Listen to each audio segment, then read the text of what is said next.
सुद्धा मनोजदादा जरांगे पाटील उद्या 30 मेला आंतरवाडी सराट येथे उपोषण बसणार आहेत. तर 29 मेला मानवत तालुक्यातील मराठा सेवक जे आहेत त्या ठिकाणी आता मादलगावला आलेले आहेत आणि हे आंतरवाडीच्या दिशेने निघाले आहेत. तर मला एवढं विचारायचं आहे, पाटील उद्या उपोषणाला बसणार आहेत आणि तुम्ही सर्व मराठा सेवक आज या ठिकाणी आंतरवाडीला चाललात, तर नेमकं आज का जाताय तुम्ही त्या ठिकाणी?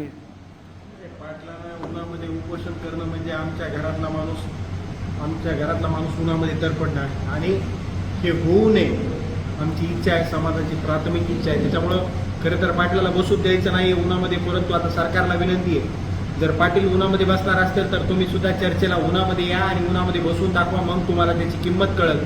त्याच्यामुळं आम्ही जे आहेत ते पाटलाकडे चाललेलो आहोत आणि येणाऱ्या काळामध्ये आम्ही पाटलाला उन्हामध्ये उपोषणाला बसू देणार नाही. परंतु सरकारने याची तितक्याच गांभीर्यानं दखल घेतली पाहिजे. मनोजदादांनी 28 तारखेपर्यंत वेळ दिला सरकारला, 28 पर्यंत या आणि जे आमच्या मागण्यात पूर्ण करा, पुढची काय परिस्थिती होईल ते सांगा. पण त्या ठिकाणी 28 तारखेपर्यंत कुठलाही निर्णय झाला नाही. त्यामुळे मनोजदादावर ही परिस्थिती आली की त्यांना उपोषणाला बसावं लागायला लागले. काय म्हणणं आहे? सरकारचं सगळ्यात मोठं अपयश आहे. आपण बघितलं की मुंबईला आपण गेलो, सरकारने 1 महिन्याचा वेळ मागितलेला होता, परंतु 10 महिने झालं सरकार अंमलबजावणी करत नाही, राजकारण करत आहे. सरकार राजकारणामध्ये व्यस्त आहे. सरकार झोपलं होतं का? सरकारला याची जाब विचारण्याची गरज आहे. त्याच्यामुळं या 30 तारखेला मनोजदादाला जे आमरण उपोषण करण्याची दादाने घोषणा केली ही सरकारचं सगळ्यात मोठं अपयश आहे. सरकारनं त्याच्यामुळे तात्काळ आमच्या मागणीवर निर्णय करावा एवढी विनंती. आपण बघितलं आतापर्यंत संपूर्ण महाराष्ट्र या जगामध्ये असं उपोषण झालं नाही की रखरखत्या उन्हामध्ये बाजावर बसून पायात चप्पल नाही, अन्न आणि पाण्याचा त्याग या ठिकाणी मनोजदादा जरांगे पाटील करत आहेत. आपण साधारण उन्हात जरी फिरायचं म्हणत एवढा कडक उन्हाळा आहे, आपल्याला जाणं होत नाही, तर मनोजदादांचे काय हाल होतील ह्याचा अंदाज आपण लावू शकतो. आम्ही आता गाडीमधून आलो, हॉटेलमध्ये आल्या 1 लिटर पाणी पिले.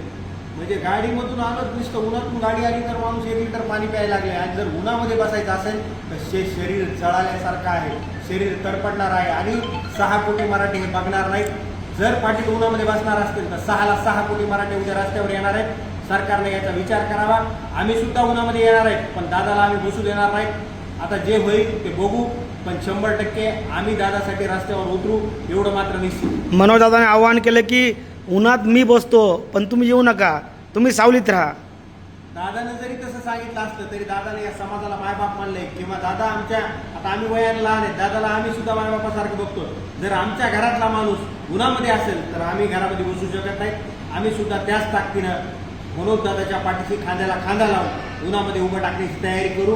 भलेही आम्हाला सहन होऊ न होऊ, पण आम्ही 6 कोटी घराच्या बाहेर पडल्याशिवाय राहणार नाहीत एवढं मात्र निश्चित आहे. काही लोक म्हणते आता मनोजदादाच्या पाठीमागे लोक राहिलेले नाही आहेत, लोक उद्या 30 मेला आंतरवाडीला यायचे नाहीत.